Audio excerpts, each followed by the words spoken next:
সম্মানিত মুহতারাম হাজিরিন, আল্লাহ পাক রব্বুল আলামিন আমাদেরকে দুনিয়াতে প্রেরণ করেছেন।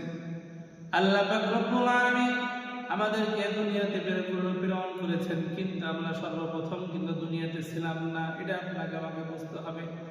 আমরা কোথায় ছিলাম? রব্বে কারীম ডাক দিয়ে বলে, বান্দারে, সর্বপ্রথম আমরা ছিলাম আলামে আরওয়াহ। আলামে আরওয়াহ এটা বলা হয় রূহের জগৎ। আমরা রূহের জগতে ছিলাম। এরপরে আমাদের পরিচয় কি হলো? আলামে বাতন। আমরা আলামে বাতন মানে মায়ের গর্ভে আসলাম। মায়ের গর্ভে আসার পরে আল্লাহ পাক রব্বুল আলামিন আমাদেরকে মায়ের গর্ভে থেকে আমাদেরকে নিয়ে এসে আলামে দুনিয়া। আমরা দুনিয়ার জিন্দেগিতে আসলাম। এরপরে রব্বে কারীম ডাক দিয়ে বলেন, ইয়াওমান তুরজাউনা ফীহি ইলাল্লাহ।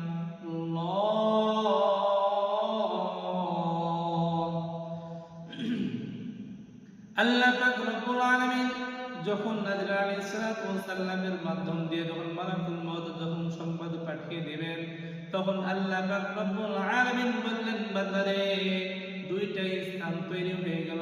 দুইটা স্থান বলে কি? এক নম্বরের নাম হচ্ছে আলামে বারযাখ। আলামে বারযাখ থেকে রব্বে কারীম ফয়সালা দিয়ে দেয়। বলে কি ফয়সালা দেয়?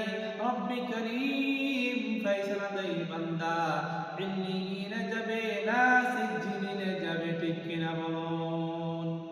এই জন্য সম্মানিত মুহতারাম হাজিরিন, আমাদের আসল পরিচয় জানতে হবে। রব্বে কারীম সূরাতুদ দাহরে আল্লাহ তাআলা ডাক দিয়ে বলেন, হাল আতা আলাল ইনসানি হিনুম মিনাদ দাহরি লাম ইয়াকুন শাইআন মাযকুরা। আল্লাহ পাক রব্বুল আলামিন ডাক দিয়ে বললেন, বান্দারে, দুনিয়ার জিন্দেগিতে অবস্থান করতেছো বান্দা, এটা আসল পরিচয় নেই রে বান্দা। তোমার যে পরিচয় ছিল একবার চিন্তা করে দেখো।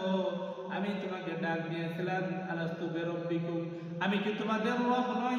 আমরা সকলে বলেছিলাম ক্বালু বালা আন তাকুলু ইয়াওমাল কিয়ামাতি ইন্না